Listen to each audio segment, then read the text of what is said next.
And the fifth round of the Women's Grand Prix here in Pune has come to an end. Tomorrow we go into the rest day, and Zhu Jiner still leads the tournament after saving, unexpectedly, I must say, her game against Nurgyul Salimova. Nurgyul, thank you for coming. Sure. We normally don't interview games when there's draws, but this was a very special one for several moments. And we were talking yesterday about the confidence, the time trouble, you know, these problems that you were facing in these games. But today was up and down until you got to this position, and suddenly Zhu gave you a really good chance to win the game. So what happened? Tell us about your game today. Well, exactly at this point, I thought I was already fine because like few moves back, it was slightly more unpleasant for me. I didn't like my position. And okay, here, surprisingly, she went knight d5, and I don't know if she didn't see queen takes d5. I guess she didn't see, because I thought that after this, white should be just winning. Takes, and here I saw this bishop c8. Like first, my initial idea was just bishop b5. I thought I don't allow rook e8, like black has not much chances. But then I saw something like queen a3, I think. And I don't know. Then rook a7, there was some idea like that. Yeah. So bishop c8, okay, looked very powerful, I don't know. And what happened? Queen a3. Okay, here this was surprisingly strong because, yeah, actually now if I take, there's rook a7. I thought, no, engine doesn't want that, but I thought rook a7 and black is kind of back to the game, I thought, because the rook is now active, so okay, some chances. So I played this and takes here, and okay, yeah, I noticed this motive actually, and it's the only thing that bothered me. She only saves the game because she has queen e8 here, and you can't take on f5 because of the check. If not, it's game over. Yeah, actually, like she plays fast, I think, and I was hoping that she will like try to play fast, and because actually this is, I don't know how many minutes I have, but I was hoping that she'll try to trick me somehow, play fast, and not notice this queen e8. Yeah, but okay, of course. But she found the defense. Yeah, she's very strong. She's very strong. She found the defense. So she found this, and okay, here rook a7 is a problem. This queen h5 doesn't bother me because the queen is kind of trapped. Bishop d7, to be honest, I'm not sure what I was calculating already, but bishop e6, I didn't see a problem with bishop e6. Like nothing concrete is happening at least. Rook d8 again, only move I thought. And here I didn't see queen f8, so I thought I'm winning again. You take your king away from the check, you're threatening the pawn, things are looking good for you here. Yeah, so like I couldn't take the previous move because of queen h5, so okay, king g1, but okay, queen f8, rook f7. I think all of these are very natural moves. I don't know about the evaluation. And yeah, here, okay, I noticed that, felt that something is wrong for black because like the queen is getting away like 3 pieces against the king. It must be made, no? Yeah, it must be made, but you know, I have, it shows 5 minutes. I don't know if it's accurate. Yeah, here you'd gone down again. Yeah, this is which move? It's 52. Yeah, well, it was, you know, when you play a game and you are in time trouble, even if you have mate in 3, sometimes it's very hard to see it with so many pieces. And okay, like I don't know what went wrong actually. Yeah, rook c7, of course. I don't know. I thought that just queen d4 and the queen kind of protects the g7 h8 squares. So. So here rook c7 would have forced that ending we were talking about before. No, can I see it? How is it? Yeah, rook c7. I think she has to play queen e8 because if not, you're mating her there with check. Wait, what if takes just here? But how do I mate? I thought you would mate with the two rooks Maybe and just the bishop. bishop e6 I want, you know? Ah, straight away. Ah, that's nice. Yeah, I actually saw this motive somewhere. Now bishop e6. Now and then you get the double mate. Yeah, I saw it, but wasn't here probably. But that's the sort of thing you might miss when you're really under the stress of the time trouble. Yeah. And this other variation you take, and then you play rook to e7. And I'm not sure, but I think she has to sacrifice the queen. And we were talking about, you weren't sure if this would be winning this position because of the past pawns. Sorry? Yeah. So Well, what did you say? now she has to sacrifice the queen. I think.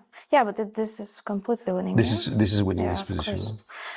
Yeah, I didn't see So that. maybe this is the move that completely closes the game. The rook c7 here. No, I actually had time. Like, it's not super difficult to spot, of course, but I just missed it. What to do? And then I don't know.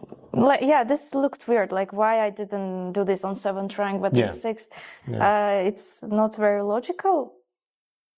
Okay, I don't know later what happened. At what point did you start to think, this is not going the way I expected, I'm messing this up? Was it around here, or here you're still confident that you were going to find a win? No, maybe it was already around here, because my point with this bishop c8 in the beginning of all of this was that black didn't have any counterplay. And here already, I should be careful for some rook e1s. I see some pass to a4 pawn. And I know it's winning, and if I had more time, I believe I would find a way, But no, I didn't manage with this time.